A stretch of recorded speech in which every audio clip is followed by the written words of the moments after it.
ప్రభునందు ప్రియులారా, ఈ తెల్లవారుజామున ఈ సభ కొరకు నేను ప్రార్థన చేస్తున్నప్పుడు ప్రభు నాకు ఇచ్చినటువంటి వాక్యం అన్నమాట. దేవుని మూలముగా పుట్టినవాడు తన్ను భద్రం చేసుకుంటాడు గనక వాడు పాపము చేయడు, చేయజాలడు అని ఇక్కడ దేవుని వాక్యం తేటగా స్పష్టంగా మనతో మాట్లాడుతుంది.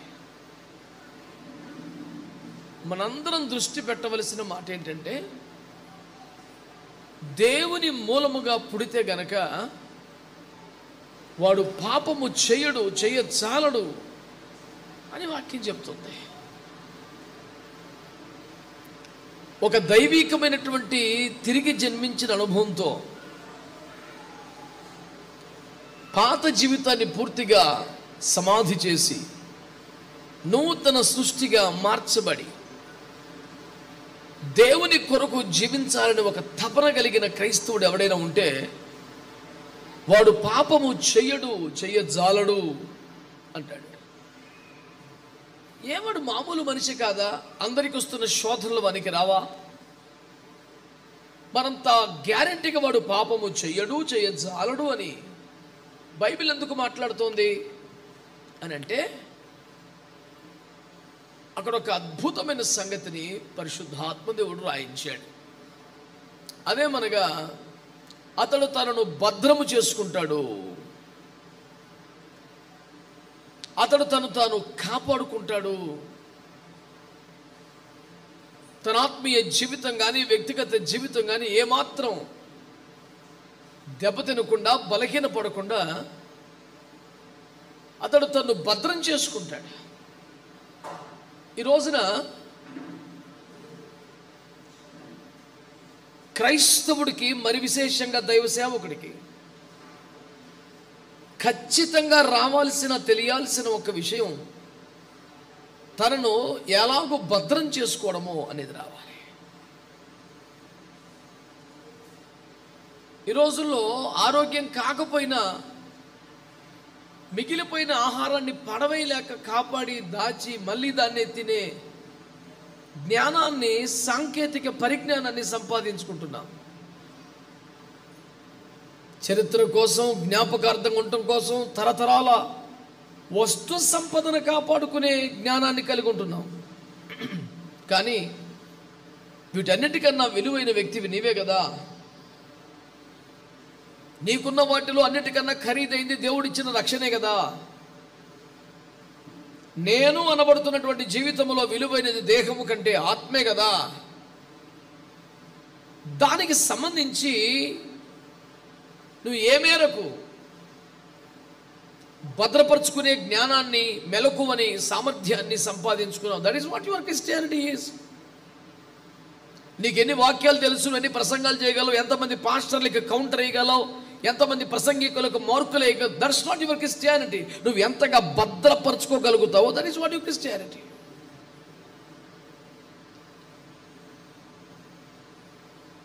క్రైస్తవ హక్కుల పరిరక్షణ కోసం పోరాడే వాళ్ళు ఉన్నారు. క్రైస్తవ ఆస్తుల పరిరక్షణ కోసం గలమెత్తేవారు ఉన్నారు. But my humble appeal to all Christians tonight is, అసలు క్రైస్తవ్యం కోసం, ఆ విలువల కోసం, వాటిని కాపాడుకోవటం కోసం ఏమి చేయొద్దా?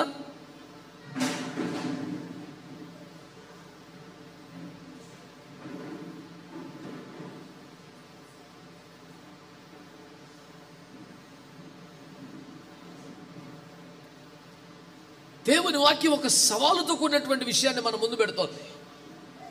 వాడు దేవుని మూలముగా పుట్టినడైతే, అంటే బైబిల్లో 2 రకాల కేటగిరీస్ చూపిస్తాడు. ఒకడు దేవుని బీజము కలిగిన వాడు, ఒకడు సాతాను బీజము కలిగిన వాడు. The seed of devil and the seed of God. దాన్ని హెబ్రీ 12లో దుర్బీజులు అనే ప్రస్తావన చేస్తాడు. The seed of Satan. అంటే నీలో దేవుని విత్తనం ఉంటే, దేవుని బీజం ఉంటే, కాస్త ఆధునిక భాషలో మాట్లాడాలంటే, if you carry the DNA of Jesus Christ, నీలో సహజంగానే వచ్చి ఉండాల్సిన ఒక లక్షణం ఏంటంటే నిన్ను భద్రం చేసుకుంటూ రావాలి. అద్భుతంగా ప్రసంగం చేయటం వచ్చేది అన్నది కూడా సెకండరీ. మంచి అడ్మినిస్ట్రేటర్వా కాదన్నది కూడా సెకండరీయే. ఏది ప్రథమం కాదు, ప్రధానం కాదు. అన్నిటికన్నా కీలకం ఏమిటంటే నిన్ను భద్రం చేసుకుంటూ నీకు వచ్చి ఉండాలి. అది సామర్థ్యమో నిర్వహణ స్థాయో ఇలా చెప్పలేదు బైబిల్. వాడి లోపల దేవుని బీజం అంటూ ఉంటే వాడు ఖచ్చితంగా భద్రం చేసుకుంటాడని వాక్యం చెప్తుంది. అది ఎంత పెద్ద మాట. బలహీన పడుతున్నాను, కాపాడుకోలేకపోతున్నాను, పరిశుద్ధతను కోల్పోతున్నాను, తలాంతులను కోల్పోతున్నాను, కిరీటాన్ని కోల్పోతున్నాను, చివరికి ప్రార్థనా జీవితాన్ని కూడా కోల్పోతున్నాను, వ్యక్తిగత రహస్య ఏకాంత పరిశుద్ధ జీవితాన్ని కోల్పోతున్నాను అని చెప్తున్నవాడు ఏమనుకోవాలి? నీలో దేవుని బీజం ఉంటే శోధించబడతావేమో, కాస్త బలహీనమవుతున్నట్టుగా అనిపిస్తుందేమో, కానీ చివరికి భద్రపరుచుకుంటావు, కాపాడుకుంటావు. When you are on in that position, when you are not carrying that DNA in your life, something is wrong. శోధన రావటం సహజం, బలహీనత ఆవరించడం సహజం, నేను విపరీతంగా ఇబ్బంది పెట్టడం సహజం, ఇక నా వల్ల కాదేమో అనుకునే పరిస్థితి రావడం సహజం. కీర్తనకారుడు ఏమన్నాడు? నా కాలు జారేను అని నేను అనుకోనగా నీ కృప నన్ను బలపరిచిందని. ఇంక అయిపోయిందిరా, పడిపోయానన్న పరిస్థితి వస్తుంది, ఎవరికైనా వస్తుంది. అసలు శోధనే నాకు రాలేదంటే అది అబద్ధం. నేను ఎప్పుడు సరదాగా వ్యాఖ్యానిస్తుంటాను. నాకు అసలు ఎప్పుడు శోధన కూడా రాలేదంటే అబద్ధములకు జనకుడు అపవాది ఆశ్చర్యపోయేంత అబద్ధం అదని చెప్తాను నేను. That is not possible to anybody. అరే యేసు ప్రభుకే వచ్చింది కదా. మొదట ఆయన పరిశుద్ధుడు, మహాదేవుడు, పైగా 40 రోజులు ఉపవాస ప్రార్థనలు ముగించుంటే ఆయన దగ్గరికి పోయి వాడు ట్రై చేశాడు. నిన్ను ఎందుకు ట్రై చేయడు? ఎవడు అతీతుడు కనుక. ఒకవేళ శోధనే రాకపోతే ఇక నువ్వు పరిశుద్ధుడు అన్న మాటకి విలువ ఉంటుంది. ఒక చోట గుడ్డివాడికి సన్మానం చేశారట. నాకెందుకు సన్మానం చేస్తున్నారు అంటే, నీలో దొంగ బుద్ధి ఉందా లేదని రాత్రి టెస్ట్ చేసాం, లేదని తేలింది, అందుకే నీకు సన్మానం చేస్తున్నామన్నారట. ఎలా టెస్ట్ చేశారు అన్నాడట. రాత్రి నువ్వు డైనింగ్ టేబుల్ దగ్గర భోజనం చేస్తున్నప్పుడు నీ ప్లేటుకు సమీపంలోనే ఒక వజ్రపు టొంగరం పెట్టావు, నువ్వు తీయలేదు. అంటే మీరు ఈ ముక్క రాత్రి చెప్పాల్సింది కదా అన్నాడట వాడు. ఇప్పుడు దాకా ఎందుకుంటా నేను ఈ ముక్క రాత్రి చెప్పుంటే తడి వేసిన లాగేద్దరు కదా. అంటే ఇప్పుడు వాడు దొంగతనం ఎందుకు చేయలేదంటే దొంగ బుద్ధి లేక కాదు, దొంగతనం చేసే ఛాన్సే లేదు మనకి. అసలు శోధనే రాకపోతే నువ్వేం పరిశుద్ధుడవయ్యా? అది ఎవడో పిల్లడు చెప్పాడంటే ఏ పరీక్ష పెట్టకపోతే నేనే స్కూల్ ఫస్ట్ అని.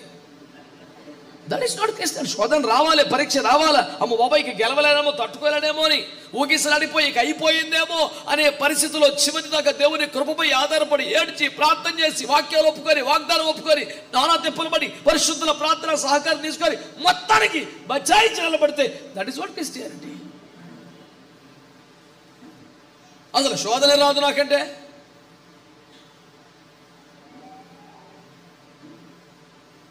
అలాంటి మితిమీరిన స్టేట్మెంట్స్ ద్వారా వాడు ఎంత దొంగ క్రైస్తవుడో చెప్తాడు తప్ప అంతకనే ఉండదు. దాని గురించి ప్రజలు చాలా గొప్పగా అనుకుంటారు అనుకొని చెప్తాడు, కానీ that is absolutely non sense. Sense node ఎవడు కూడా దాన్ని యాక్సెప్ట్ చేయడు. యేసు ప్రభువుని అపరిమితంగా శోధిస్తే అపోస్తలుడైన పేతురుకి మరొక ప్రార్థన సహకారం కావాల్సి వస్తే ఏమంటాడు? ఇస్కరియోతు పడిపోయిన తర్వాత భయంకరమైన టెన్షన్లో, ఆందోళనలో, పిరికితనంతో దుందుడుగా కంగారు పడిపోతున్న పేతురు దగ్గరకు చేసుకుని ఏమన్నాడు? నానా నిన్న రాత్రి ఆడవుటైపోయాడు, అదే టైంలో అపవాది నిన్ను కూడా శోధించాడు, కానీ నీ కొరకు నేను వేడుకుంటుని నువ్వు ఉన్నావు ఈ రోజున అంటాడు. పేతురు లాంటి ప్రధాన అపోస్తలుడికే పరలోక రాజ్యము తాళపు చేయి గుర్తు అయిపోయాడు, అదే టైంలో అపవాది నిన్ను కూడా శోధించాడు, కానీ నీ కొరకు నేను వేడుకుంటుని నువ్వు ఉన్నావు ఈ రోజున అంటాడు. పేతురు లాంటి ప్రధాన అపోస్తలుడికే పరలోక రాజ్యము తాళపు చేయి గుర్తు పొందేసుకున్నోడికే ఒక ప్రేయర్ సపోర్ట్ అవసరమైంది, లేకపోతే ఆ రాత్రి పడిపోయేవాడేనట. పరిశుద్ధుల ప్రార్థన లేకుండా, పరిశుద్ధుల ప్రార్థన సహకారం లేకుండా, అభిషేకించబడ్డ వారి ప్రార్థన సపోర్ట్ లేకుండా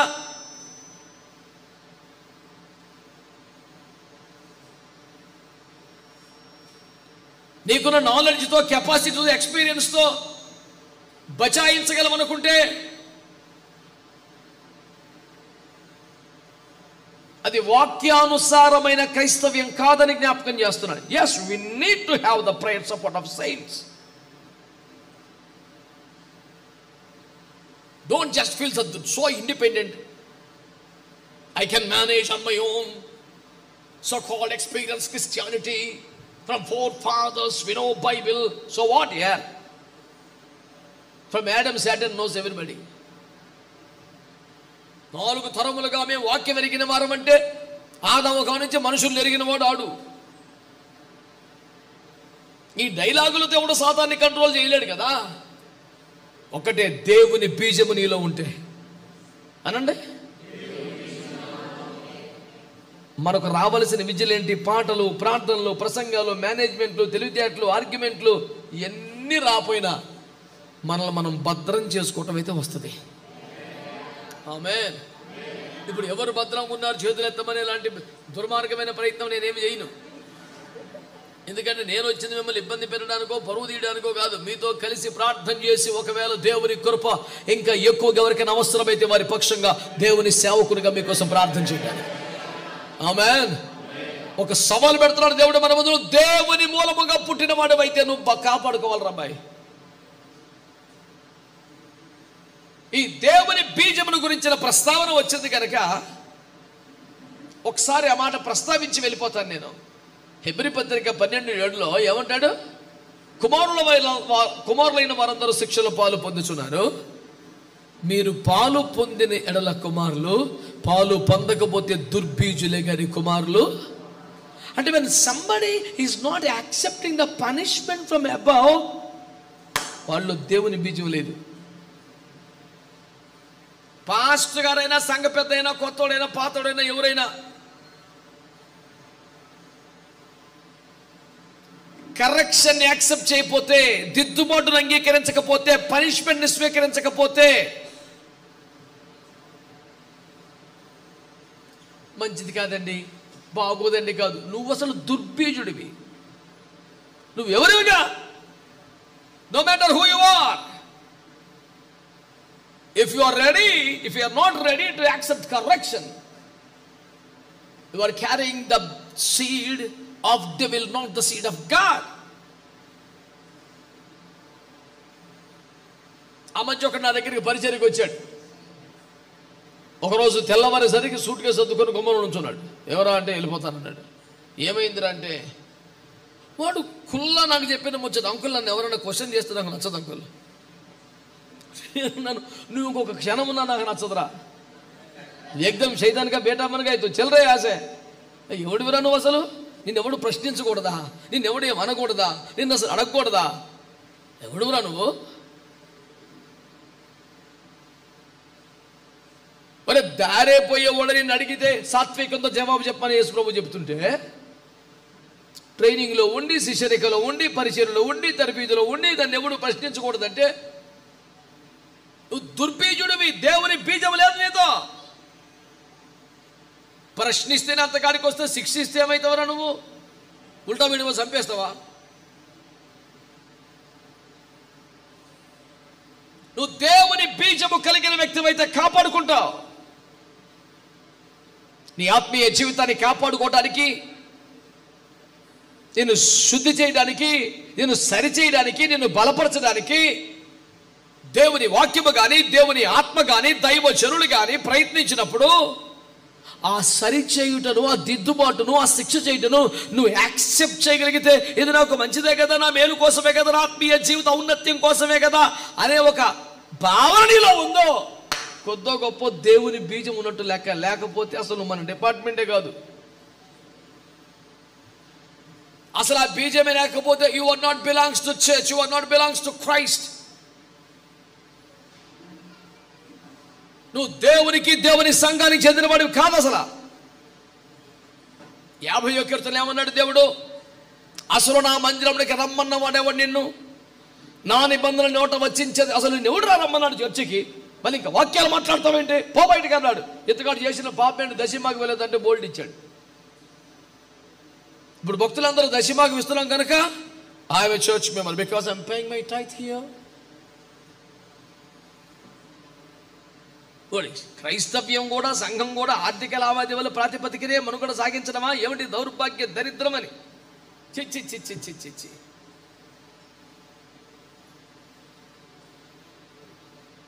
నీలో దేవుని బీజం ఉంటే నువ్వు దేవునికి సంబంధించినోడివి. ఏంటా దేవుని బీజం? ఏంటది? భద్రం చేసుకోవటం రావాలి, కరెక్షన్ యాక్సెప్ట్ చేయాలి. అక్కడ అన్నాడు, అసలు నా మందిరంలోకి రామన్న వాడెవడో, నిబంధన నీ నోట వచ్చించదవేమి, దిద్దుబాటు నీకు అసహ్యమైన కదా. అంటే కరెక్షన్ యాక్సెప్ట్ చేయకపోతే చర్చగా రాకూడదంటే ఎవడు అసలు.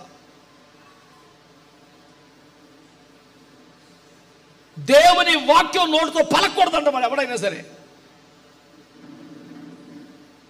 ఇప్పుడు మన పాయింట్, దేవుని బీజం ఉందా లేదా?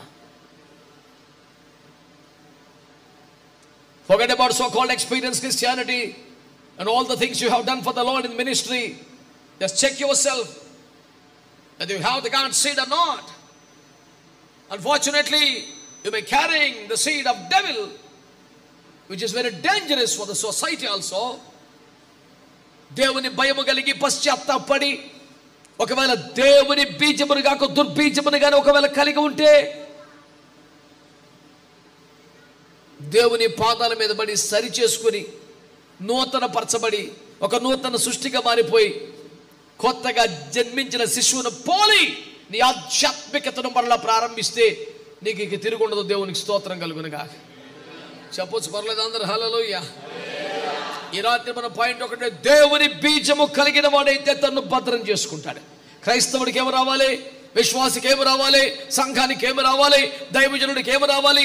నిన్ను కాపాడుకోవటం రావాలి, నీ ఆత్మీయ జీవితాన్ని కాపాడుకొని రావాలి, నీ పరిశుద్ధతను కాపాడుకోవడం రావాలి, నీ సమర్పణను కాపాడుకోవడం రావాలి, నీ ప్రతిష్టను కాపాడుకోవడం రావాలి. చల్లారిపోవటం కానీ, పోగొట్టుకోవడం కానీ, చేజర్చుకోవటం కానీ, కోల్పోవటం కానీ క్రైస్తవ విజయ లక్షణం కాకూడదు.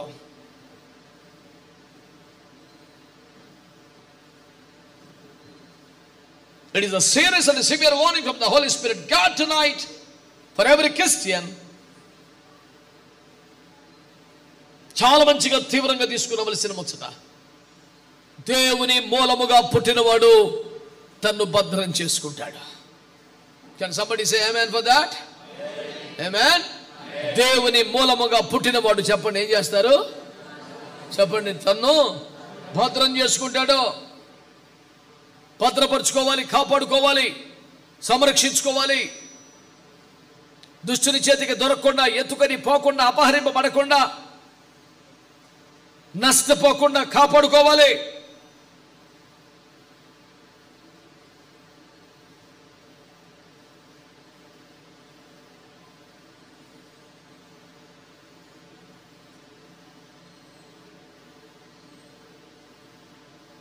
పరిశుద్ధ గ్రంథమైన బైబిల్లో నుండి కొన్ని సంగతులు మీ దృష్టికి తీసుకొచ్చే ప్రయత్నం చేస్తాను. కాపాడుకోవాలి. ఆమేన్, ఆమేన్. భద్రపరుచుకోవాలి, కాపాడుకోవాలి. ఈ తీవ్రమైన పాఠాన్ని సీరియస్గానే మీరు తీసుకోవాలని నేను ప్రభువు పేరట కోరుతా ఉన్నాను. ప్రభునందు మిక్కిలి ప్రియమైనటువంటి దేవుని ప్రజలారా, పరిశుద్ధ గ్రంథమైన బైబిల్లోకి వచ్చినందుకు మీరు చదవండి. మనము కాపాడుకోవలసిన సంగతిని గురించి దేవుడు అక్కడ మాట్లాడుతున్నాడు. పౌలు తెస్సలోనికైకి రాసిన మొదటి పత్రిక 4వ అధ్యాయం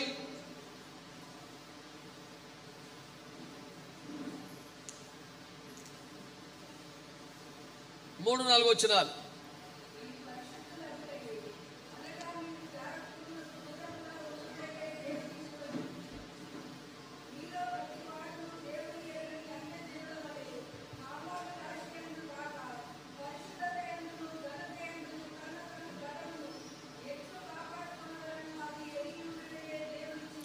స్తోత్రం చెప్పండి ఒకసారి. హల్లెలూయా. మీలో ప్రతివాడు దేవుని ఎరుగని అన్యజనుల వలె కామాభిలాష ఎందుకాక పరిశుద్ధత యందు తన ఘటమును ఎట్లు కాపాడు కొనవలనో ఎరిగి ఉండుటయే దేవుని. క్రైస్తవుల నోట అపరిమితముగా వాడబడే పదం ఏంటో తెలుసునా అండి? దేవుని చిత్తం. గూగుల్ మరి దేవుని చిత్తం అండి, దేవుని చిత్తం అండి, దేవుని చిత్తం అండి. వీడికి ఆల్రెడీ పెళ్ళి, ఒక అమ్మాయి నచ్చుద్ది, వీళ్ళ కుటుంబానికి అమ్మాయిని చేసుకుంటే 3 ఎకరాలు కలుసుద్ది, ఒకటే కూతురు అంట, డబ్బులు బోల్డ్ ఉన్నాయంట. ఈ పనికి మళ్ళా దౌర్భాగ్యపు లెక్కలన్నీ సెటిల్ అయిపోతాయి. లాస్ట్లో వచ్చి పాస్టర్ చెప్తారు, మరి బాబుకు పెళ్లి చేద్దాం అనుకుంటున్నామండి, ప్రార్థన. దేవుని చిత్తం అండి. వీడి చిత్తం ఆల్రెడీ ఇంప్లిమెంట్ అయిపోయింది, సంతకాలు కూడా అయిపోయినాయి, పొనవ పుచ్చుకున్నాడు, సర్వం సమర్పయామి, మొత్తం దొంగ వ్యవహారం ఇది. ఈయన అయ్యగారికి ఏం తెలుసు? పాస్టర్ గారండి బాబు పెళ్లి చేద్దాం అనుకున్నాండి, మరి మనం ప్రయత్నం చేస్తే అవుతుందండి. దేవుని చిత్తం అండి. ఒక వారం ప్రార్థన చేశాక అప్పుడు బయట పెడతారు, మరి దేవుని దయ వల్ల మీ ప్రార్థన పెట్టండి, దేవుడు అనుకూలపరిచాడు. పాస్టర్ గారు పాప సంతోషపడి 1 వారం ప్రార్థన చేస్తే సంబంధం సెటిల్ అయిపోయిందని. మరి భూమి మీద అందరికన్నా అమాయకుడు పాస్టర్ కదా, మైక్ పట్టుకుని అరుపులు కేకలు తప్ప మ్యాటర్ ఏముండదు.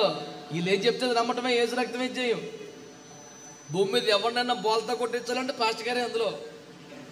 ఇప్పుడు ఎవడైనా విశ్వాసి పొలం నుంచి బలిపీఠం దగ్గర పడి ఎడిసేసాడు, ఏమనిపోతుంది పాస్టర్ గారికి? అయ్యి బాబాయ్, దేవుడు నా సేవని ఆశీర్వదించాడు. బలమైన పశ్చాత్తాపాత్మ సంఘం మీదకి వచ్చేసింది.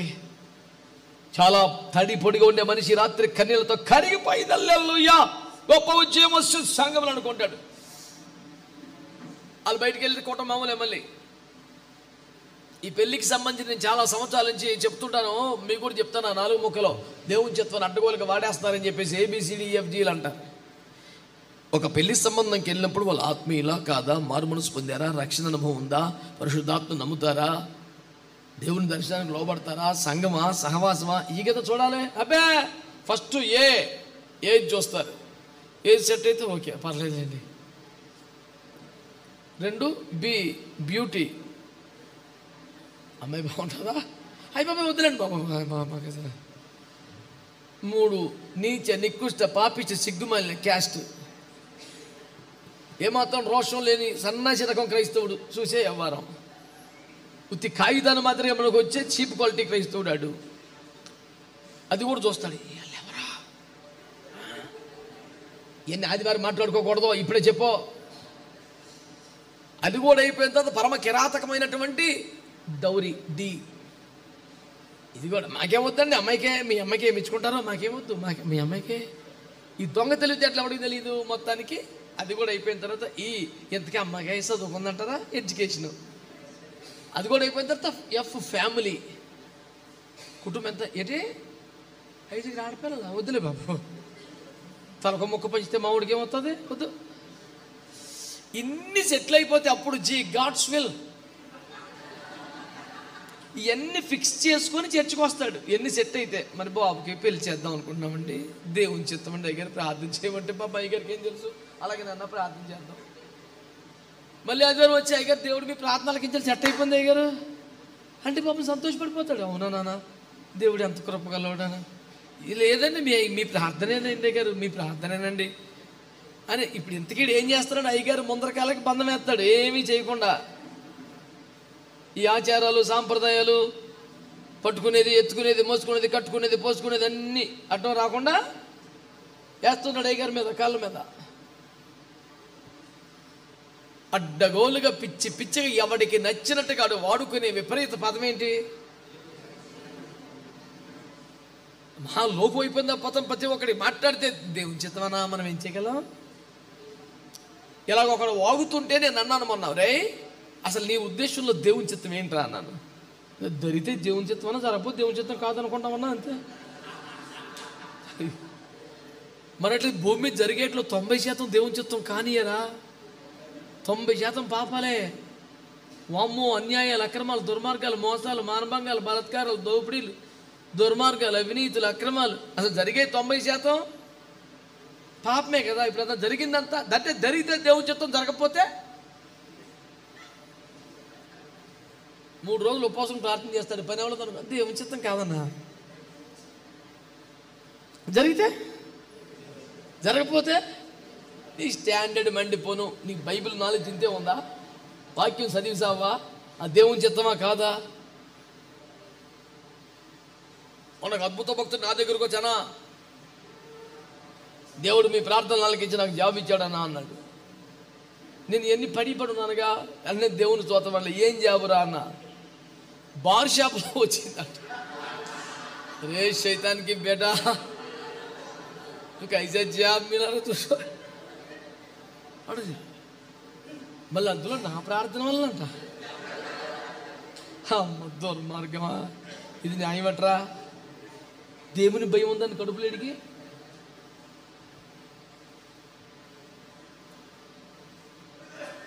ఇది అదే 15,000 రూపాయల జీతానికి మరో కిరాణా కొట్లోనో హోటల్లోనో కూడా జాబ్ వచ్చింది. కానీ ఎక్కడైతే టిప్స్ రూపంలో మరో 10,000 వస్తాయట.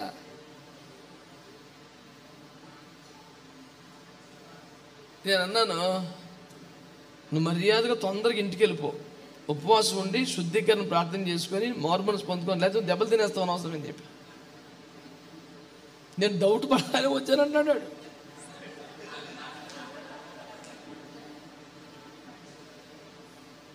నేను అనేది ఏంటి? దేవుని చిత్తం ఏంటి సార్? జరిగితే దేవుని చిత్తం, జరగకపోతే కాదా? నీకు లాభం కలిగితే దేవుని చిత్తమా? ప్రయోజనం అయితే దేవుని చిత్తం కాదు. పనికి మాలిన మాటలు, పనికి మాలిన భావజాలం ఏమంటే దేవుని చిత్తం అంటే, మీలో ప్రతివాడు దేవుని ఎరుగని అన్ని జనుల వలె కామాభిలాష ఎందుకు కాక తన ఘటమును ఎట్లు కాపాడుకొనవలో ఎరిగి ఉండటమే దేవుని చిత్తం.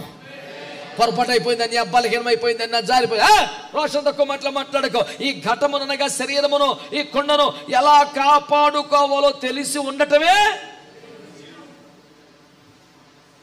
ఈ సంబంధం కరెక్టా కాదా దేవుని చిత్తం వల్ల తెలియదు. చాలా కాలంగా ప్రార్థన చేస్తున్నామని మరి దేవుని చిత్తం ఏంటో తెలియని దేవుని చిత్తం కోసం కనిపెడుతున్నావు. బాగుంది, శభాష్. మరి తెలిసిన దేవుని చిత్తాన్ని ఏం చేసావురా? నీ ఘటమును ఎట్లు కాపాడుకొన వల్ల ఎరిగి ఉన్నట్టు దేవుని చిత్తం కదా. ఇది ప్రకటించబడిందిగా. It is well declared. అందరికీ ప్రకటించబడిన తెలిసిన సత్యం కదా. మరి తెలిసిన చిత్తమును పాటించడానికి నీ ప్రయత్నం ఎంత? నీ ప్రయాస ఎంత?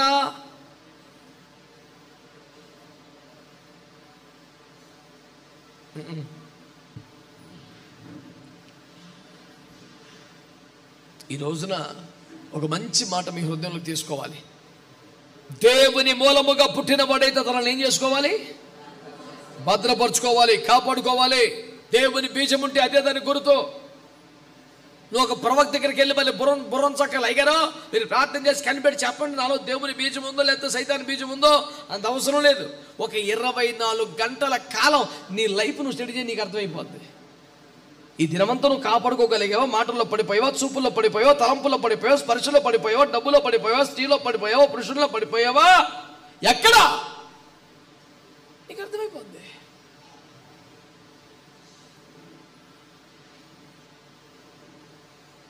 కాపాడుకోవడం భద్రపరచుకోవడమే దేవుని బీజము కల దేవుని బిడ్డ లక్షణం. ఏం కాపాడుకోవాలి?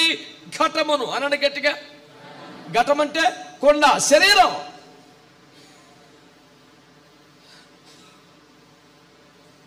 శరీరము కూడా పరిశుద్ధంగా కాపాడుకునే ఒక ఆజ్ఞ క్రైస్తవుడికి ఇవ్వబడింది. నా మనసంతా నీదే ప్రభా, తలంపంతా నీదే ప్రభా, హృదయంలో నీవు ఉన్నావు ప్రభా. శరీరం గురించి మాట్లాడా. ఎవరికి కనబడని, ఎవరికి అంతు చెక్కని హృదయం గురించి మర్మాలు మాట్లాడబాకొని. శరీరం సంగతి ఏంటి? ఏమంటుంది వాక్యం? దేవుని ఎరుగని అన్య జనుల వలె కాక. ఏదనంటే చిన్న ప్రభు తెలియదండి, వాక్యం తెలియదు, దైవ జ్ఞానం లేదండి, అన్యులు కదండి. యేసు ప్రభువే దేవుడనే ఒక్క విషయం తెలిసినంత మాత్రానే నువ్వు నెత్తి నిండా దైవజ్ఞానం కలిగిన మహాభక్తులు అయిపోయావు. యేసయ్య దైవత్వాన్ని అర్థం చేసుకున్నంత మాత్రాన వాళ్ళందరూ జ్ఞానహీనులు అయిపోయారు. పూర్వ టన్నుల కొద్దీ ఎంత జ్ఞానం ఉన్న మహాశయ, నువ్వేం చేసావు నాయనా? రోజు పాపమే, బలహీనమే, జారిపోవడమే. చూసేవన్నీ అనుమతించబడినవేనా? తాకినవన్నీ పవిత్రమైనవేనా? ఆశించేవన్నీ కరెక్టేనా? దోబూతులాడుతున్న ఆశలతో ఊసులాడుతున్న వ్యవహారం అంతా నిక్కచ్చేనా?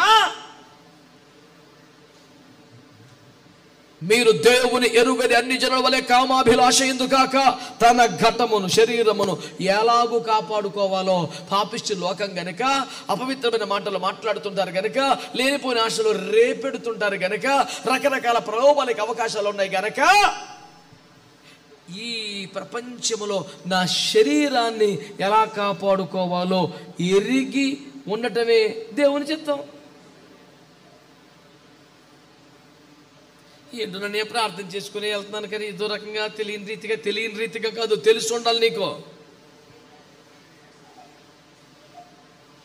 నాకు అనిపిస్తుంది ఆడపిల్లలకు ఉన్న దేవుని విశేషమైన కృప ఏంటంటే,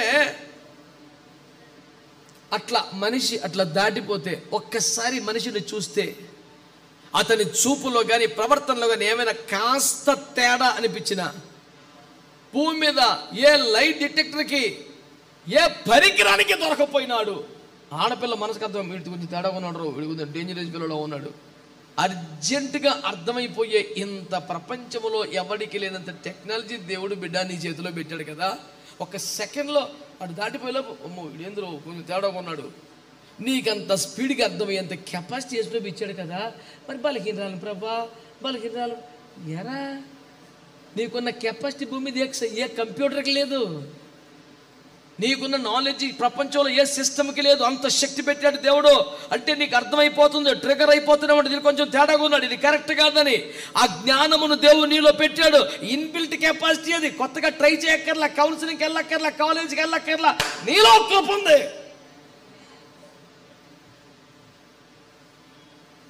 నువ్వు తోలి తొట్టులట్టుకు ఛాన్సే ఉండకూడదు, ఎందుకంటే నీకు అర్థమైపోద్ది. అలాంటి ఒక విశేషమైన జ్ఞానం ఎంత అమాయకురాలు పల్లెటూరు మొద్దు నువ్వు పేరు పెట్టిన బిడ్డ కూడా ఉంటుంది ఆ కెపాసిటీ. ఒక్క క్షణంలో తన మనసుకు తెలియకుండా ఇబ్బంది అనిపిస్తుంటుంది, ఇదేదో తేడా ఉందరావు, సౌకర్యంగా అనిపించదు, మంచిగా అనిపించదు, వెళ్ళిపోదాం ఎక్కడి నుంచి అనిపిస్తుంది, దాటిపోదాం అనిపిస్తుంది, చూడొద్దు అనిపిస్తుంది. ఇదంతా ఏంటి? నేను కాపాడుకున్నట్టుకు దేవుడు ఇంట్లో పెట్టిన ఒక విశేషమైనటువంటి దైవికమైన సామర్థ్యం అది. ఇంత కెపాసిటీ ఉన్న నువ్వు మిస్ అయ్యేదట. సహజంగానే ఇంత కెపాసిటీ ఉంది. ఇప్పుడు యేసుప్రభు నీ లైఫ్లోకి వచ్చాడు, నీకు వాక్యం తెలుసు, నీకు పరిశుద్ధాత్మ ఉంది, ప్రార్థన చేసేవారు ఉన్నారు, ఉపదేశం చేసే దైవజనులు ఉన్నారు.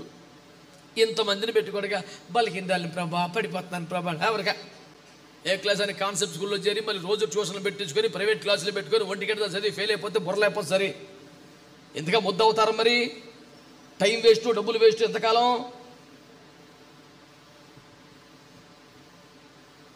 మొన్న మావాడు ఒకడు తన బిడ్డ ఫెయిల్ అయిపోతే నా దగ్గర కన్నీరు గచ్చాడు. ఏమని తెలుసానా? అన్నా దానికి మంచి పొటెన్షియల్ ఉందన్న, అయినా ఎందుకు ఫెయిల్ అయింది అర్థం కావట్లేదు. ఎవరికైనా ఏడుపదే వచ్చింది. సహజంగా ఐక్యూ లెవెల్స్ తక్కువ ఉంటే, జ్ఞానం లేకపోతే, కెపాసిటీ లేకపోతే ఇంక ఫోన్లే అన్నా పాపం దాని కెపాసిటీకి మించిపోయిందని తండ్రికే తల్లికే జాలేస్తుంది. ఉండి కూడా పాస్ అవ్వకపోతే మనల్ని చూస్తే తండ్రికి అదే బాధ కలుగుతుంది. వీళ్ళలో కావలసిన సామర్థ్యం నేను పెట్టాను, ఎందుకంటే జరుగుతుంది. తండ్రికి బాధ కలగదా?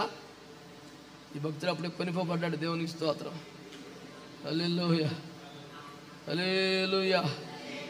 నాన్న ఎంత లెక్కెళ్ళొచ్చావు? హల్లెలూయా.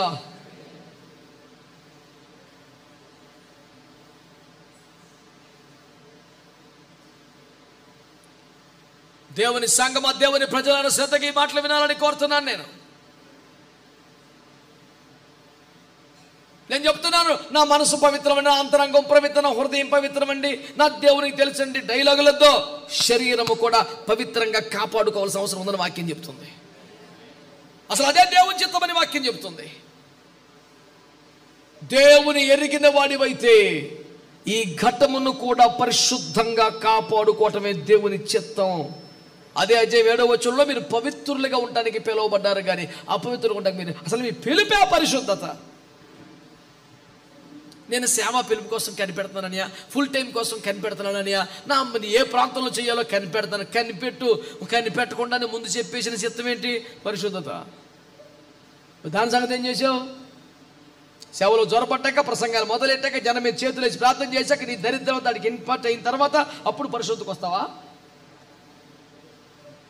కడుపులో దేవుని భయం ఉండాలి. ఎవరికైనా పరుచుకుంటేనే దేవుని బీజం ఉన్నట్టు.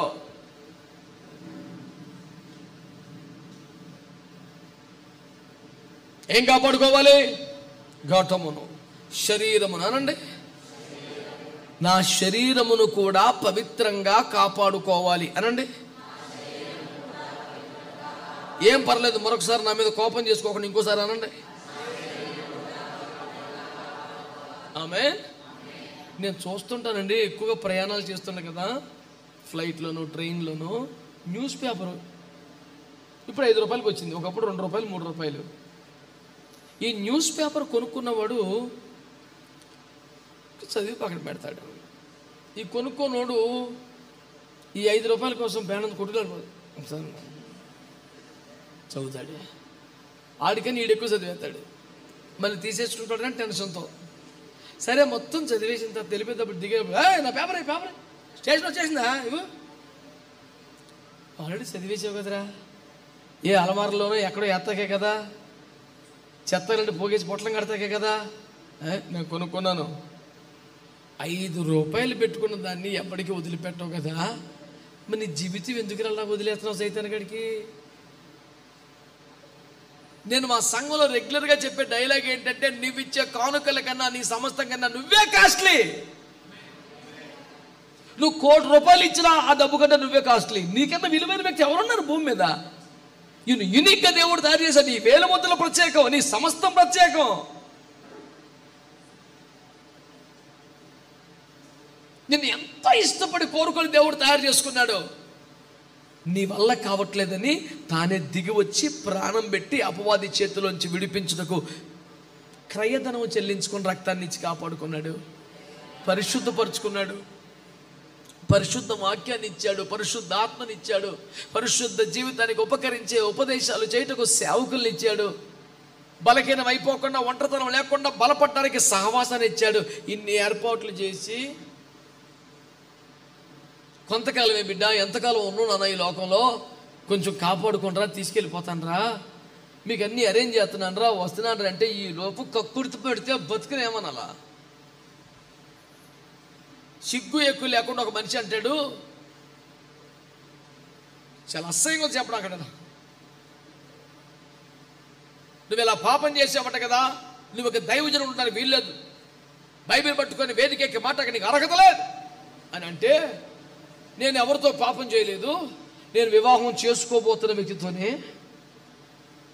అసలు నీకు ఎట్ట బుద్ధి లేదురా, ఎట్ట సిగ్గు లేదురా, నువ్వెందుకు ఇంకా మాట్లాడుతున్నావు? వాడిని పట్టుకొని మెత్త కొట్టే అధికారం లేక వదిలేశాను, కానీ నాకే లైసెన్స్ ఉంటే అసలు యేసు రక్తం ఏం చేయి, కట్టలు తెంచుకుంది మళ్ళీ కోపం మామూలు కాదు. సిగ్గుమాలితనానికి మళ్ళీ సమర్థింపేమంటారా బుద్ధి లేకుండా? క్షమించొచ్చా మనిషిని?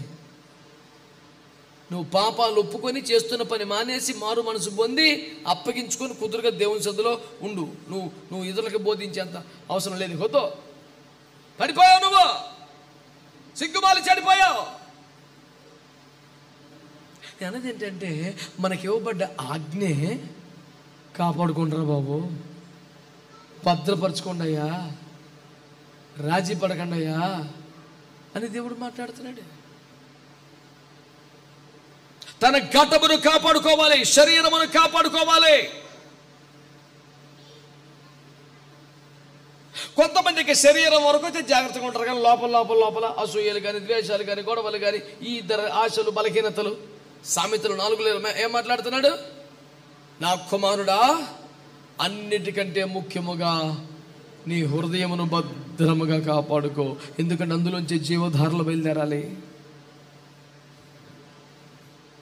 అంటే క్రియారూపంలో పాపం చేయటం లేదు, కానీ అంత ధైర్యం లేదు. భయపడుతున్నావు, దేవునికి భయపడుతున్నావు, దైవజనుడికి భయపడుతున్నావు, సంఘానికి భయపడుతున్నావు, కుటుంబానికి భయపడుతున్నావు, కానీ లోపల దాన్ని అట్లా ఉంచుతున్నావు.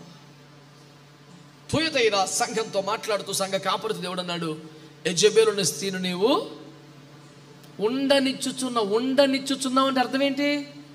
నువ్వు కావాలనుకుంటే వెళ్ళగొట్టగలవు, నువ్వు రోషంగా నిలబడితే ఇప్పటికి వెళ్ళిపోవాలి, పోన్లే అని నువ్వే చూసి చూన్నట్లుగా వదిలేస్తున్నావు. క్రైస్తవ ఉదాసీనత భయంకరమైన పాపం. నువ్వు కోరుకోవాలా, నువ్వు ఆహ్వానించాలా.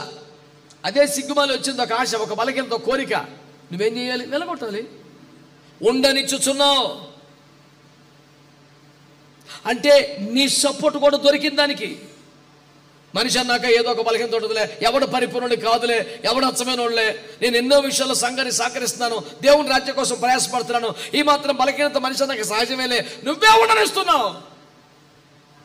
నువ్వు పంతం పడితే హెబ్రీ పత్రిక 12:4 చెప్పినట్లుగా పాపముతో పోరాడుటలో రక్తము కారునంతగా దాన్ని ఎదిరిస్తే ఈ పాటికి ఎప్పుడో జయ జీవితం నీ ఖాతాలో ఉండేదే కదా.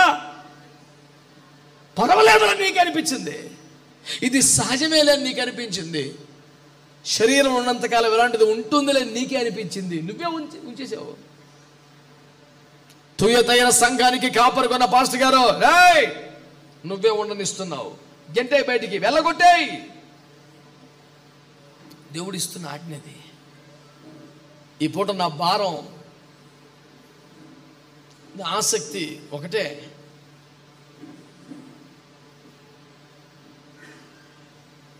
మనం భద్రపరుచుకోగలిగిన దేవుని బీజం కలిగిన వారమై ఉండాలి. ఆమేన్. మనకున్న 100 ఎకరాలలో 1 సెంటు భూమి ఎవడైనా ఆక్రమిస్తూ ఒప్పుకుంటావా? పోరు 100 ఎకరం ఉంది కదా, సెంటెక పోన్లే పేదోడు బతకని పోరా అంటావా? ఏయ్, మనకున్న ధనమును పలుకుబడిని అధికారమును వాడి ఇవన్నీ గజగజలాడించేస్తాం. 100 ఎకరాల్లో సెంటు భూమి పోతే కూడా కోపం వస్తుంది, కానీ ఉన్న ఒక్క హృదయం వాడికి ఇచ్చేది నీకేమి శరం లేకుండా ఎట్టున్నావు? మరి ఈ ఉన్న ఒక్క శరీరంలో అపవిత్రులు వచ్చి టెస్ట్ చేసుకుంటే నీకు ఎందుకు బాధ అనిపించట్లేదు? అది నీదే కదా, ఇంకొకరిది కాదు కదా, ఎందుకు పోనిస్తున్నావు? వద్దా, నీకు అవసరం లేదా? ఎందుకు వాడికి చేయాలి? నువ్వు నీ మీద వాడికి ఏమైనా అధికారం ఉందా? రోమపత్రికలో పౌలు గారు 8:12 ఏమన్నాడు? మనము శరీరానుసారముగా ప్రవర్తించడానికి శరీరమునకు రుణస్థులము కాము. వాడు అడిగిందల్లా ఎందుకు ఇవ్వాలి సార్ మనం? ఏయ్ శరీరమా, నువ్వు అడిగిందల్లా నీకు ఇవ్వడానికి నేను నీకు రుణస్తుని కాదు. నీ రుణం సిలువలో యేసు ఏనాడో తీర్చేశాడు. మాట్లాడుకున్న కూర్చొని దాన్ని నోరు ముప్పించాలి కదా మనం.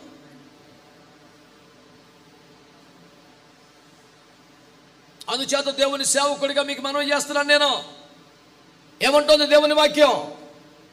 భద్రపరచుకోవాలి. ఏం భద్రపరచుకోవాలి? శరీరమును, ఘటమును భద్రపరచుకోవాలి, హృదయాన్ని భద్రపరచుకోవాలి. దేవునికి స్తోత్రం కలుగును గాక. ఆమేన్. హల్లెలూయా, హల్లెలూయా. ప్రకటన గ్రంథము 16 వాక్యం చదవండి.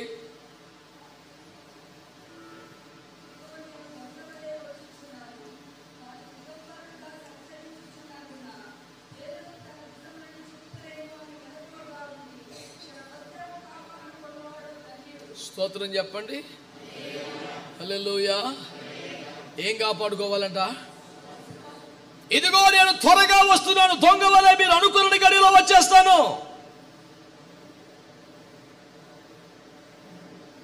ప్రతివాడు మెలకువగలిగి తన వస్త్రమును కాపాడుకొనగలిగితే వాడు ధన్యుడు. ఏం కాపాడుకోవాలి? చెప్పాలి, చెప్పాలి. ఏ వస్త్రం? కోల్పోయాంగా ఏదైనా తోటలో దేవుని ముందుకు రాలేని స్థితి ఏర్పడిందిగా, భయముతో దాక్కున్నాగా, ఆయన ప్రేమతో పిలిచిన వద్దయ్యా నాకు ధైర్యం లేదయ్యా నీ ముందుకు రాలేనని పశ్చాత్తాపడ్డాగా, అందుకొరకే స్వయముగా దిగివచ్చిన దేవుడు నీ కొరకు తానే వద గొర్రె పిల్లగా ఏదెన్లోనే వధించబడి, చాలా మంది క్రైస్తవులకు 2000 సంవత్సరాల క్రితం కర్వరి కొండలో శిలువ మీద యేసు ప్రభు బలైపోయాడని తెలుసు. కానీ బైబిల్ ఏమంటుంది? ప్రకటన 8:13 జగదుత్పత్తి మొదలుకొని వధించబడుతున్న దేవుని గొర్రెపిల్ల. నిన్న కాక మొన్న కాదు, 2000 సంవత్సరాల క్రితం కల్వరి కొండ మీద కాదు, ఉత్పత్తిలో నుండి వధించబడుతున్నాడంట, ప్రారంభం నుండి వధించబడుతున్నాడంట. ఎక్కడ వధించబడ్డాడు? మన పితరులకు ఆదామవ్వలు దేవుని మాట వినకుండా అపవాది మాట విని మోసపోయి వస్త్రములు కోల్పోయి దిగంబరులైపోయి చెట్టు వెనకాల దాక్కుని దౌర్భాగ్య పరిస్థితి వచ్చినప్పుడు వారి సిగ్గుని కప్పడానికి, వారి గౌరవాన్ని పెంచడానికి తిరిగి ధైర్యముగా దేవుని ముందుకు వచ్చి నిలబడే ఒక అవకాశం ఇవ్వడం కోసం చర్మపు చొక్కాయలు చేయించాట. చర్మపు చొక్కాయలు చేయించాలంటే ఒక పశువు వధించబడాల్సింది కదా. ఎవరు వధించబడ్డారు? వాక్యం తేటకు చెప్తే జగదుత్పత్తిలోనే ఆయన వధించబడ్డాడంట. ఆమేన్ చెప్పండి గట్టిగా. హల్లెలూయా, హల్లెలూయా. ఆయన స్వంత శరీరం అనే తెరను చీల్చి మనకు రక్షణ అనే వస్త్రాలు కుట్టించాడు. ఎవరైనా రక్షణ వస్త్రాన్ని అవమానంగా చూస్తే, రక్షణ నిర్లక్ష్యం చేస్తే నాకు చాలా దుఃఖం అనిపిస్తుంది. రే, అదొక సొక్కా కాదురా, యేసయ్య చర్మం, యేసయ్య ప్రాణం. హెబ్రీ పత్రికలో ఏమంటాడు? 10:19, ఆయన శరీరమును తెరను చీల్చుట ద్వారా ఏర్పరిచిన నూతనమైన మార్గం అంటాడు. ఏమండి, కొండలు తొలిచి స్వరంగపు దారి వేస్తే గొప్ప అంటున్నారే, నదులలో రహదారి నిర్మిస్తే గొప్ప అంటున్నారే, సముద్రంలోనే మొన్న ఒకడు బ్రిడ్జి వేసేస్తే బీభత్సం అన్నారే. నేను అంటున్నాను, దారి వేయటానికి కొండలు తొలిస్తే సూపరా, నదుల్లో బ్రిడ్జిలు వేస్తే సూపరా? తన సొంత శరీరాన్ని చీల్చుకుంటే అల్పమైన కార్యమా? దేవుని ప్రేమ నీకు ఎందుకు అర్థం కాలేదు? నీకు దొరికిన ఈ రక్షణ అనే వస్త్రం చీపా? నేను ఇంత పెద్ద పెద్ద అక్షరాలతో రాసి బ్యానర్లు పెట్టాను. ఓ సందర్భంలో సిటీ అంతా ఏమని రాశాను తెలుసా? చిన్న స్టేట్మెంట్, ఏమో నా ఆశ ఎవరికైనా అర్థమైద్దేమోనని. కొన్ని 100 బ్యానర్స్ వేయించాను. ఒకే statement, salvation is free but not cheap. That was the one single statement. Thousands of banners వేసాను నేను. ఒక్క మాటే, salvation is free but not cheap. రక్షణ ఉచితమే కానీ చవకబారుది కాదు. చాలా దుఃఖం అనిపిస్తుంది. నువ్వెందుకు వద్దు అంటున్నావు? నువ్వెందుకు లెక్క చేయట్లేదు? ఎందుకు పక్కన పెట్టేశావు? అమ్మో, నేను త్వరగా వచ్చుచున్నాను, జనులు తన దిశములను చూతారేమోనని మెలకువగా ఉండి తన వస్త్రమును కాపాడుకునేవాడు ధన్యుడు. రక్షణను కాపాడుకోవాలి క్రైస్తవులారా. పదవిని కాపాడుకోవడానికి, స్థానాన్ని కాపాడుకోవడానికి, ఆస్తుల్ని కాపాడుకోవడానికి క్రైస్తవుడు ఎంతవరకైనా వెళుతున్నటువంటి ఈ రోజులలో ఒక దైవ సేవకుడిగా గుండె నిండా దుఃఖముతో బాధతో చెబుతున్నాను, నీ స్వంత రక్షణ వస్త్రాన్ని కాపాడుకోవటానికి నువ్వేమి ఎఫర్ట్స్ పెట్టకపోతే ఎలాగా? నీకోసం ఇంకెవరు ఎఫర్ట్స్ పెడతారు? ఆల్రెడీ ప్రభు ప్రాణం పెట్టాడే. ఆల్రెడీ అపోస్తలులు ఎందరో చనిపోయి హతసాక్షులు ఈ సంఘాన్ని దాకా తీసుకొచ్చారే. ఆల్రెడీ మిషనరీలు ఎన్నో బాధలు పడి చచ్చిపోయి గ్రంథం నీ చేతికి వచ్చేలా తిప్పలు పడ్డారే. ఆల్రెడీ పరిశుద్ధులు తమ జీవితాన్ని పణంగా పెడితే ఈరోజు నువ్వు కూర్చున్న సంఘం, సహవాసం, సేవ తయారైందే. నీకు ఎందుకు అర్థం కావట్లా కష్టం? ఒక చిన్న బిడ్డ భయంకరమైన ఎండల్లో మిట్ట మధ్యాహ్నం 48 టెంపరేచర్ 50 టచ్ అవుతున్న టైంలో నాకు ఐస్ క్రీమ్ కావాలి అని ఏడుస్తుంటే, అమ్మో ఇప్పుడు బయటికి వెళ్ళలేను బిడ్డ, చాలా ఎండ, నాకు కావాలని ఏడుస్తోంది. చెప్పులు కూడా లేని ఆ నాన్న బిడ్డ కన్నా ఎక్కువేముందని బిడ్డ ఏడుపుని చూడలేక ఆ ఎండలోనే చెప్పులు కూడా లేకుండా వెళ్ళి ఐస్ క్రీమ్ కొనుక్కొచ్చి కరిగిపోకముందే నా బిడ్డకి ఇచ్చేయాలని ఆతురంగా తెచ్చిస్తే ఆలస్యమైందని పిల్ల దాన్ని ఇట్లా కొట్టేసి నేల మీద పడిపోయింది. ఆ నాన్నకి ఎంత బాధ అనిపిస్తుంది. ఎలాగూ కరిగిపోయే, తిన్న 5 నిమిషాలు వ్యర్థమైపోయే ఒక ఐస్ క్రీమ్ విషయంలోనే తండ్రి మనసు గాయపడితే తన స్వంత కుమారుని మన కోసం పణంగా పెట్టాడు. ఆ కుమారుడు తన ప్రాణాన్ని ఇచ్చేసాడు. ఆయన తన శరీరాన్ని చీల్చుకొని ఒక అద్భుతమైన రక్షణ అను వస్త్రాన్ని ఇస్తే దాన్ని ఎక్కడ పెట్టేశావు? ఎక్కడ పెట్టేశావు? ఒక అబద్ధం కోసం, ఒక పండు కోసం, ఒక ఆకర్షణ కోసం ఆ వస్త్రాన్ని నాశనం చేసుకున్నావే. మళ్ళీ చెప్తున్న మాట వినండి, కఠినమైన బోధే మంచిది, ఆకర్షణీయమైన బోధ చాలా ప్రమాదకరం.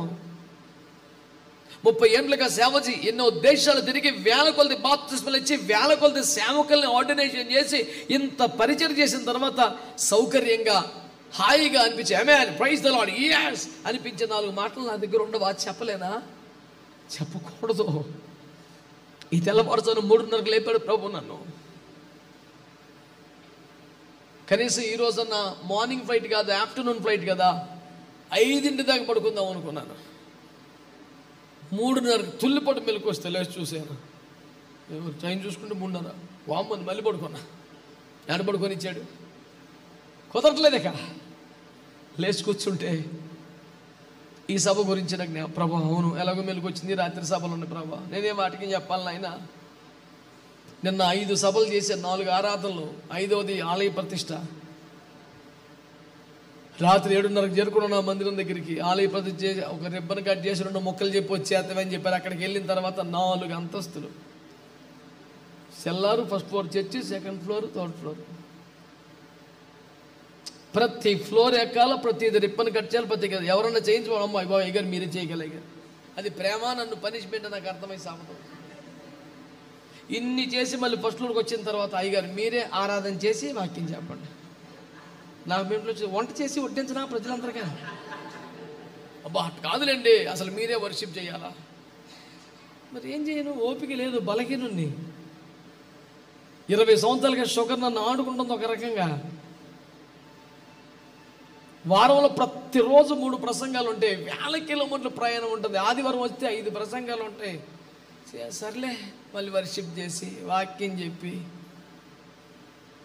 ఇక ఇంటికి వెళ్తాను రా అంటే భోజనం చేశాను. నేను రాత్రులు తినలేను రా మనం వద్దంటే చపాతీలు చేశాను మీకోసం. సరే చపాతీలు ఎక్కడో హోటల్లో కొనుక్కొచ్చారు పులకాలు. అవి ఎప్పుడో చాలా ప్రేమతో సాయంత్రం 5 తెచ్చేశారు. ఈ పులకాలు మండిపోను చల్లగా ఉన్నాయి. తినకపోతే మళ్ళీ అయ్యగారు అంత వాక్యం చెప్పాడు కానీ చిరాకు పడిపోయి తినలేదంటారు. చచ్చినట్టు ఈ 2 తిని వచ్చి పడుకున్నప్పుడు ప్రార్థన చేసుకొని పొద్దున్న కనీసం 5 దాకా పడుకుంటానని ఓ తీర్మానం చేసుకొని పడుకున్నాను. 3:30కే తుల్లి పడిపోయి లేచి కూర్చుంటే ప్రభు నాతో మాట్లాడుతున్నారు, నా కుమారుడా, దేవుని మూలముగా పుట్టినవాడు తను భద్రం చేసుకుంటాడు.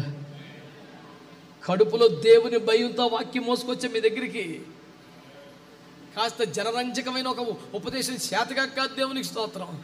అన్ని వాగ్దానాలతో అల్లాడించేద్దాం కుదరదనుకున్నావా? కడుపు నిండా దేవుని భయంతో మీతో మాట్లాడుతున్నాను నేను. కాపాడుకోండి, కాపాడుకోండి. ఏం చిన్నపిల్లలు కాదు, ఇది ఆరంభ క్రైస్తవ్యం కాదు. ప్రభు రాకడకు సమీపమైపోయిన దినాలు ఇవి. కొత్తగా మొదలెట్టిన వాళ్ళకి మాట్లాడకూడదు మనం.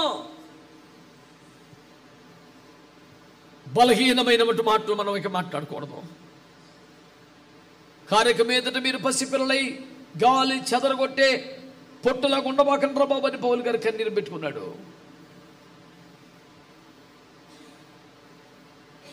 రక్షణ ఉచితమే కానీ చమకబారిదే చీప్ కాదండి. చీప్గా చూడొద్దు, చీప్గా చూడొద్దు. వస్త్రాన్ని కాపాడుకోవాలి, వస్త్రాన్ని కాపాడుకోవాలి. అయ్యో దేవుని బిడ్డలారా, పేతురు గారిని చూడండి. యేసు వచ్చి ఒడ్డున నిలబడితే తను దిగంబరంగా చేపలు పట్టుకుంటున్నాడంట. వస్త్రం కూడా లేదు ఒంటి మీద. యోహాను ఆ బ్యాచ్లో కలిసిపోలేక, యేసు దగ్గరికి వెళ్ళలేక మధ్యలో ఉండిపోయి బిక్కు బిక్కుని చూస్తున్నాడు. రే యేసు ప్రభు వచ్చేస్తే మన పరిస్థితి ఏంట్రా, మళ్ళీ చేపలకు వచ్చేసావు. నేను ఎవరు రమ్మన్నాడు? నేను వెళ్తున్నానని చెప్పా, నువ్వే వచ్చావు. ఒత్తేరాళ్ళు ఎత్తనారు మూసుకో. ఈ లోపు వచ్చేసాడు. రేయ్ ప్రభు వచ్చేసాడు రా బాబు అని కేకలు పెట్టాడు యోహాను.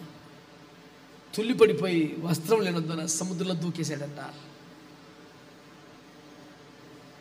నొదులుకోలేక కదా, నీకే పరలోక రాజ్యపు తాళపు చెవులు గుత్తి గుత్తి నీ చేతిలో పెట్టాడు. నువ్వు నమ్మకపోయినా, పారిపోయినా, గదిలో తలుపులు వేసుకున్నా, మూసి ఉన్న తలుపులు మూసి నీ దగ్గరికి వచ్చాడు. నీకు సమాధానం ఇచ్చాడు, నీకు పాపక్షమాపణ అధికారం ఇచ్చాడు, పరిశుద్ధాత్మనిచ్చాడు. ఇన్ని ఇస్తే నువ్వు వెళ్ళిపోయావు సముద్రంలోకి. 2 చేపల కోసమా, కూర కోసమా? అనిపించట్లేదు నీకు? ఎందుకు వెళ్ళిపోయావు? కూర కోసమా?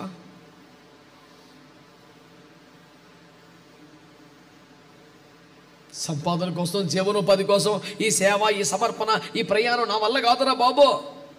నేను మళ్ళీ వేసుకోబడి పచ్చని చెట్నే చంపేశాను, నన్ను ఏం చేస్తారు రేపోతారు? నా వద్దురా బాబు, నా పని నేను చేసుకుంటాను, నా వల్ల కాదు వెళ్ళిపోయి చేపలకి. ముందున్న సవాలు చూశాడు, రోమా ప్రభుత్వాన్ని చూశాడు, యేసయ్య సిలువ ఘోర కలిని చూశాడు. అమ్మో, ఆయనే అలాగైతే మన బతికే ఉంది, నేనేదో నా పని చేసుకుంటాను, నా వల్ల కాదు బాబు. నేను నమ్మి నీ చేతిలో పెట్టాడు బాధ్యత. ఎట్లా బారిపోతావు? You are so called entrusted person for the glorious gospel and the glorious church. నీ పరిస్థితి ఏంటి? ఇంకా ఇంకా దారుణమైన రీజన్ కనపడితే పరమగీతాల 5వ అధ్యాయంలో ప్రభు తలుపు కొడుతున్నాడు. నా ప్రియురాలా నాకు తలుపుతి, నా ప్రియురాల తలుపుతి అంటే ఎంత సిల్లియస్ట్ రీజన్ అండి. అంటది, నేను ఇప్పుడే వస్త్రాన్ని తీసేశాను, మళ్ళీ ఎవడేసుకుంటాడు. సరే ఎవడ తీయమన్నా నిన్ను? ఏ ధైర్యంతో తీసావు? ప్రభు రాడు అనుకున్నావా? ఇంకా టైం ఉంది అనుకున్నావా? ఇప్పుడు అప్పుడే రాకుండా అనుకున్నావా? నేరుగా వచ్చి తలుపు కొడుతున్నాడు ప్రభు. ఏం జవాబు చెప్తావు ఇప్పుడు నువ్వు?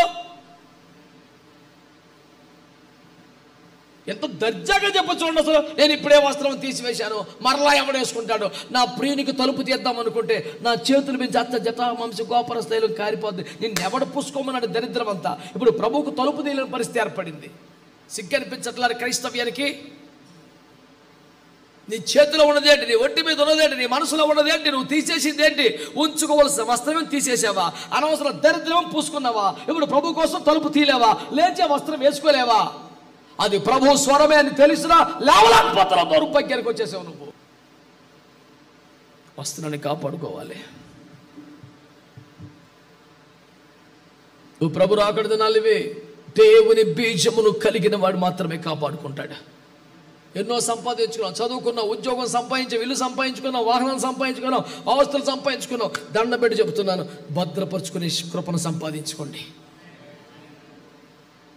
ఎంత సంపాదించుకుని ఆశ తీరదో, ఇంకా సంపాదించాలి, ఇంకా సంపాదించాలి. కోరుకోండి.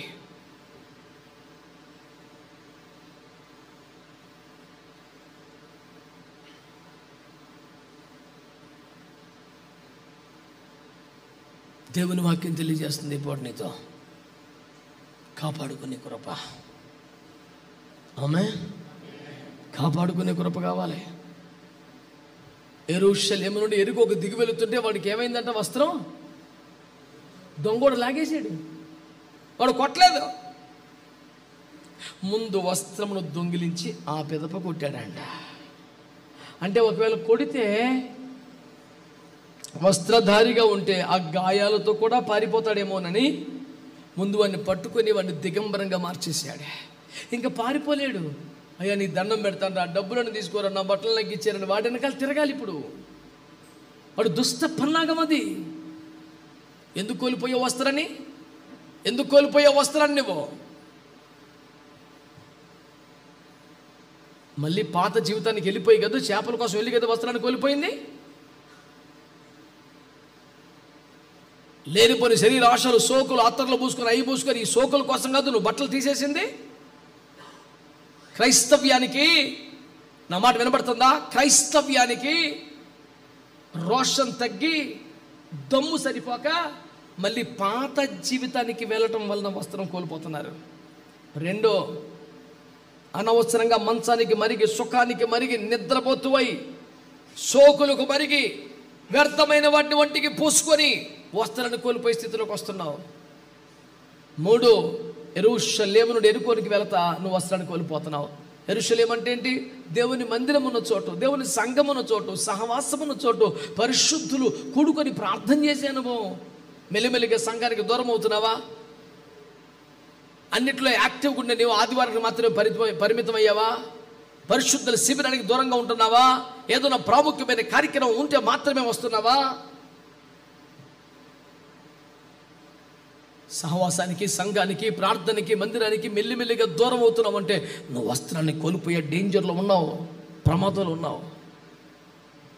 ప్రభు వాక్యం అంటుంది, వస్త్రాన్ని కాపాడుకోండి. ఇది రాకడ సమయం. వస్త్రాన్ని కాపాడుకోండి. ప్రకటన గ్రంథం 3వ అధ్యాయానికి ఒక వాక్యం చదవండి.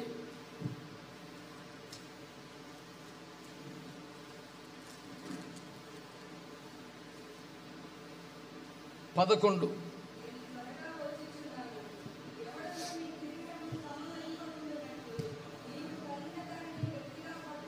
స్తోత్రం చెప్పండి. హల్లెలూయా. ఎవడు నీ కిరీటం అపహరింపకుండా గట్టిగా పట్టుకో. కిరీటం అంటే ఏంటి? నీ అభిషేకం. కిరీటం అంటే ఏంటి? నీ ఘనత. నువ్వేం కాపాడుకోవాలి? శరీరాన్ని కాపాడుకోవాలి. బిడ్డలు అన్నమాట సీరియస్ తీసుకోండి. ఏం కాపాడుకోవాలి? హృదయాన్ని కాపాడుకోవాలి. ఏం కాపాడుకోవాలి? వస్త్రాన్ని కాపాడుకోవాలి. ఏం కాపాడుకోవాలి? 4 మాటలు చెప్తున్నాను, కేవలం 4 ముక్కలే ఈ పూటకి.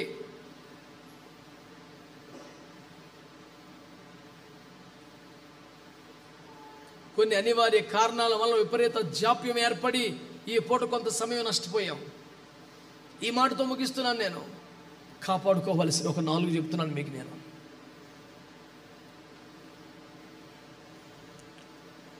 కిరీటాన్ని కాపాడుకో. ఏంటి కిరీటం? నీ మీద ఉన్న అభిషేకం. ఏంటి కిరీటం? నీ మీద ఉన్న ఆత్మ, నీకు ఇచ్చిన తలాంతులు, నీకు ఇచ్చిన వరాలు. చాలా దారుణమైన ఒక మాట చెప్పనా? ఒక అభిషిక్తుడు తనకున్న అభిషేకాన్ని, ఆత్మని, వరాన్ని, తలాంతుని కోల్పోవటమే చాలా బాధాకరమైతే, కొంతమంది దాన్ని కోల్పోవటం కూడా తెలుసుకోలేకపోతున్నారు.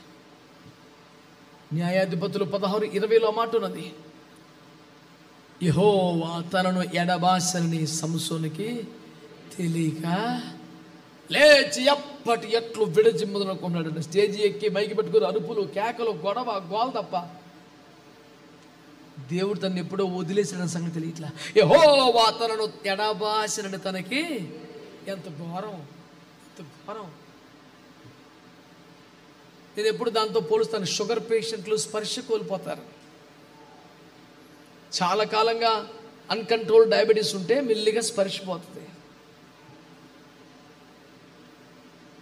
మా డాడీని మేము కనిపెట్టుకునే వాళ్ళం. ఎప్పుడు శాండిల్స్ కొనిచ్చే వాళ్ళం, బెల్ట్ పెట్టుకుంటారని. మామూలు అయితే ఊడిపోయినా తెలిసేది కాదు. ఒక్కొక్కసారి ఒక్క చూపుతో ఇంటికి వచ్చేసేవారు. వాకింగ్ అని వాళ్ళు, డాడీ మీరు ఇంకో చెప్పినప్పుడు చూసుకొని కంగారు పడేవాళ్ళు.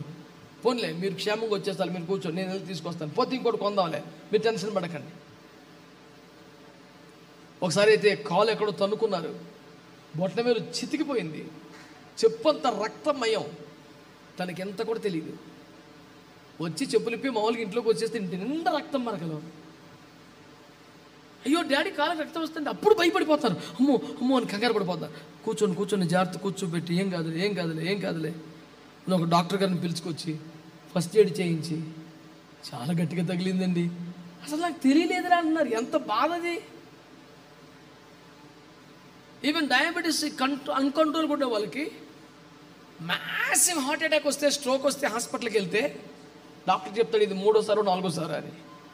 కుటుంబ సభ్యులు కోపం అయిపోతారు, ఇదే ఫస్ట్ సారి నువ్వు అన్ని దొంగ మాటలు చెప్తున్నావు అంటారు. ఇంకా 2-3 సార్లు మైల్డ్ స్ట్రోక్ వచ్చింది, కానీ ఆ నరాల్లో షుగర్ నిల్వలు పేరుకుపోయి ఆ పెయిన్ స్కిన్ దాకా రాదు.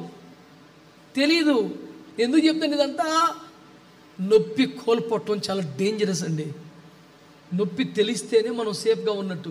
నొప్పి తెలియట్లేదంటే చాలా డేంజర్. అది అభిషేకం కోల్పోతున్నట్టు, నడిపింపును కోల్పోతున్నట్లు, దేవుని ఆత్మ నీ మీదకి రావటం లేదని, దేవుని సన్నిధి నువ్వు క్యారీ చేయట్లేదని నీకు వెంటనే అర్థమైపోతే నువ్వు సేఫ్ జోన్లో ఉన్నావు. వెంటనే గదులకి వెళ్ళిపోతావు, ఉపవాసం ఉంటావు, ఏడుస్తావు, కన్నీరు కారుస్తావు, కృప పొందుకుంటావు, మళ్ళీ వస్తావు. నీకు అర్థం కాకపోతే అంతకన్నా డేంజర్ ఏంటి అసలు?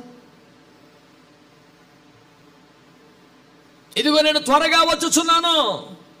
నీ కిరీటమును గట్టిగా పట్టుకో, నీ ఆత్మను కాపాడుకో, నీ వరాన్ని కాపాడుకో, నీ తలాంతుని కాపాడుకో, నీ అభిషేకాన్ని కాపాడుకో. నిన్ను ఒక స్పెషల్ గిఫ్ట్ దేవుడు అభిషేకించాడు. నువ్వు జనములకు దీవెనగా ఉండాలి, ఆత్మల సంపాదన చేయాలి, దేవుని రాజ్యానికి ఒక ప్రాకారం ఉండాలి, ప్రయోజనకారిగా ఉండాలి. నువ్వు బలహీనమైపోకూడదు. విస్తారమైన మాటలేమి లేవి, 4 మాటలు. మన శరీరమును కూడా పవిత్రంగా కాపాడుకోవాలి. 2,